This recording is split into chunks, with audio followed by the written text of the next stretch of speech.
E o Palmeiras entrou forte na briga por Bruno Henrique do Flamengo. Vídeo de hoje do canal do Nicola traz detalhes exclusivos dessa informação que repercutiu como uma bomba ao longo da quarta-feira. Quero te atualizar também sobre o Corinthians, que mais uma vez tem sido enrolado por Bruno Mendes em relação à renovação de contrato. Preciso te falar sobre o São Paulo, que voltou a ter o Morumbi como palco de shows, programação extensa para os próximos meses. Falo também sobre o Santos.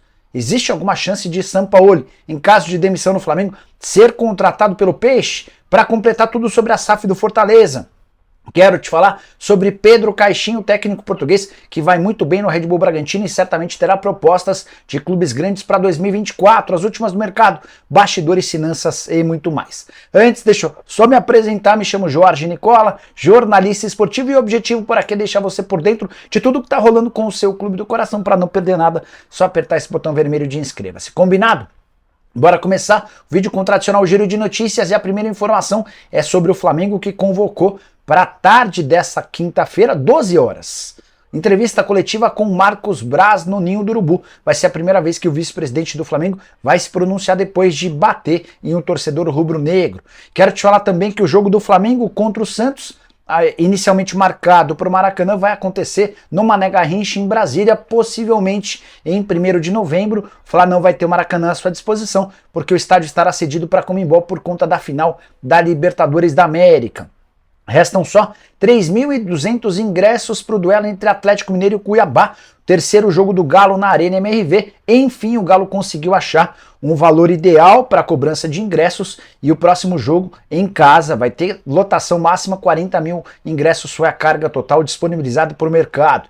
Já Lucas Perry voltou a treinar normalmente nessa quarta-feira e estará em campo no confronto entre Corinthians e Botafogo. Na próxima sexta-feira, na Neoquímica Arena, o goleiro havia sentido dores nas costas, até por isso não havia participado dos 2 últimos treinos do Fogão.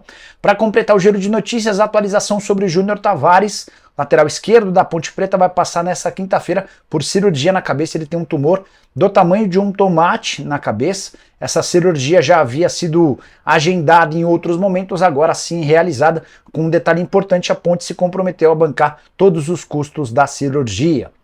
Bora falar sobre Pedro Caixinha, técnico português, contratado no fim da temporada passada para comandar o Red Bull Bragantino, e o trabalho dele vem sendo muito bem avaliado. Com a vitória por 2-0 do Red Bull contra o América nessa terça-feira, o clube de Bragança Paulista pulou para o 3º lugar no Campeonato Brasileiro, e muitos dos méritos são do treinador, que era até então desconhecido no futebol brasileiro. Importante contar que o Pedro Caixinha ganha só R$290 mil por mês e já foi especulado em alguns grandes clubes de futebol no país. A tendência é que ele tenha propostas para a próxima temporada. Preocupada com isso, a diretoria do Red Bull já programou um aumento importante caso ele renove o contrato.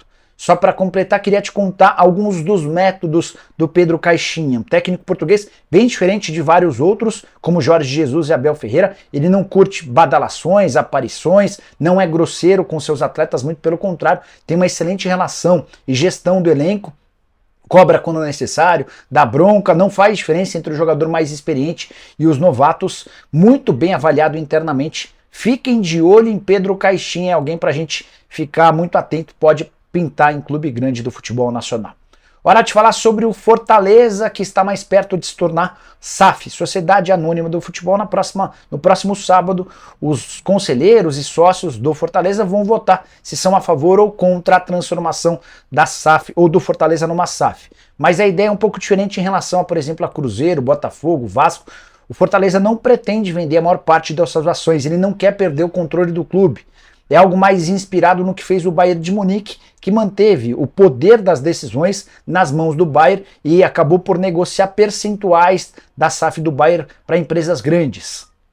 Importante contar que nesse primeiro momento nem existem tratativas do Fortaleza com outros grupos de investimento ou com fundos internacionais.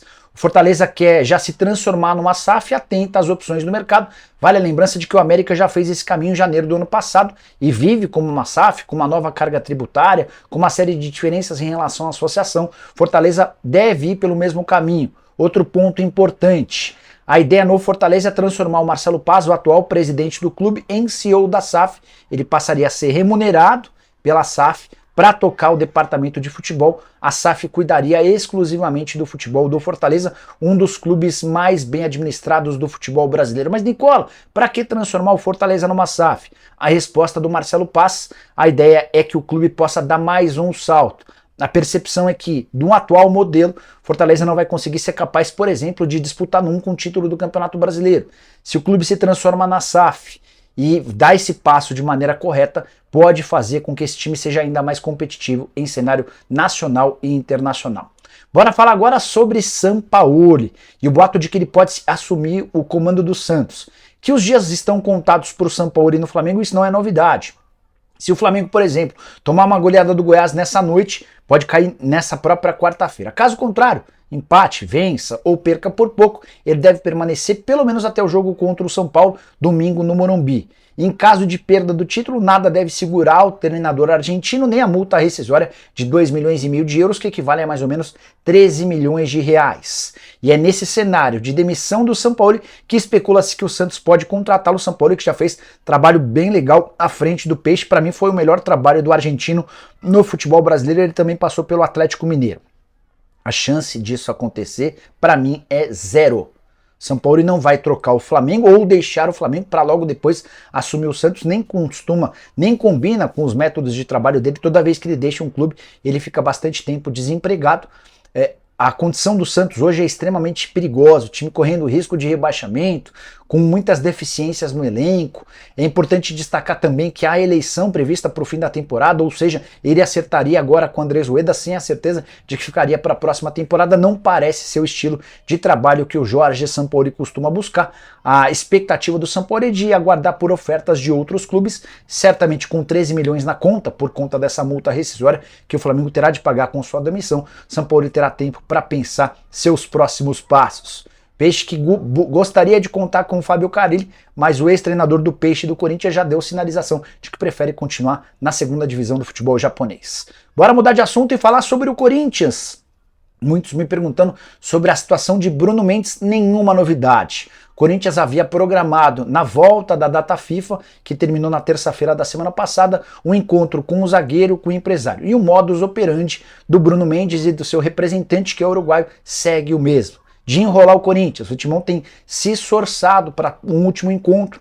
O Corinthians sabe que o Bruno Mendes tem uma proposta forte do Flamengo, além de conversas com outros clubes brasileiros. A ideia do Corinthians era tentar se aproximar dessa proposta do Fla, mas já percebeu que o Bruno Mendes não está disposto a fazer essa reunião em breve. A tendência, pelo menos a percepção dentro do Corinthians, é de que ele já se acertou mesmo com o Flamengo, até por isso prefere adiar essa situação para que não fique claro que ele já tem acordo com outro clube. Isso certamente pesaria contra o próprio Bruno Mendes na reta final de temporada, atleta que vem jogando com alguma frequência, seja como zagueiro, seja como lateral direito.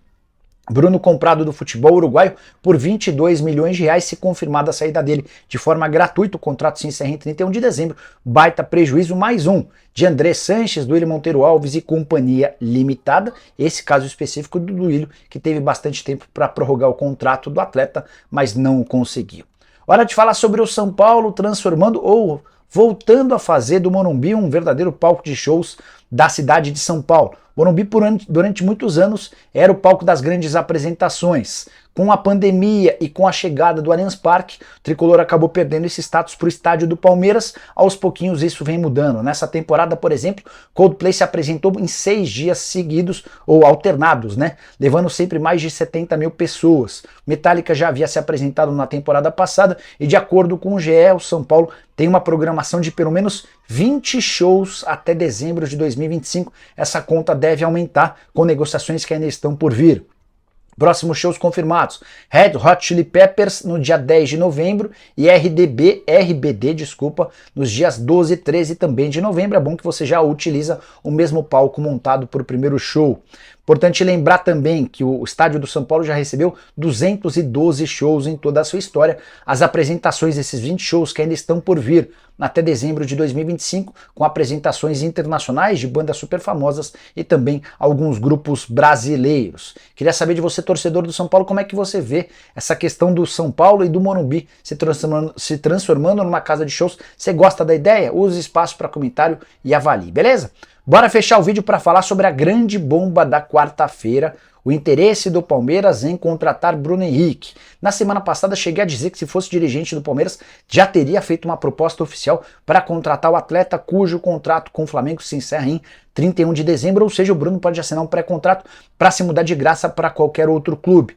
Também contei com exclusividade alguns dias atrás que o Bruno recusou a primeira proposta feita pelo Flamengo, essa proposta de prorrogação do contrato por uma temporada com a manutenção do atual salário. O Bruno gostaria de 4 anos de contrato e um aumento nos vencimentos. Hoje o Bruno ganha na casa de R$1.250.000 por mês.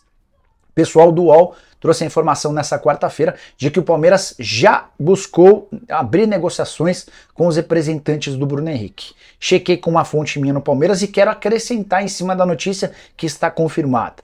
As negociações entre Bruno Henrique e Palmeiras existem há quase um mês. Assim que o Dudu se machucou no fim do mês passado, o telefone do Denis Ricardo, que é o empresário do Bruno Henrique, tocou do outro lado da linha um dirigente do Palmeiras afirmando ter interesse em contratar o Bruno Henrique. O Palmeiras vê no Bruno Henrique um excelente substituto para o Dudu, que pode ficar por até um ano ausente dos campos por conta de cirurgia no joelho. Quero acrescentar, a proposta que o Palmeiras fez ao Bruno Henrique é bem superior à feita pelo Flamengo, já recusada pelo staff do jogador.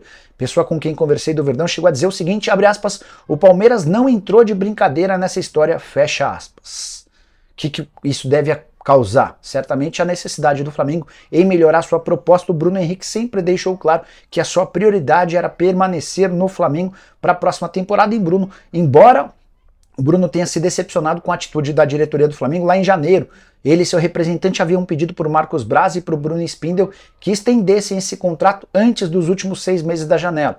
O Flamengo ignorou esse pedido e deixou para negociar agora na reta final. Vai ter de arcar com as consequências e os riscos de perder o jogador, um dos seus principais atletas, para um grande rival. E você, torcedor do Palmeiras, o que pensa da ideia de Bruno Henrique no Verdão? O Palmeiras faz força, resolveu abrir os cofres para contratar o atacante de 32 anos de idade que completa 33 no fim desse ano.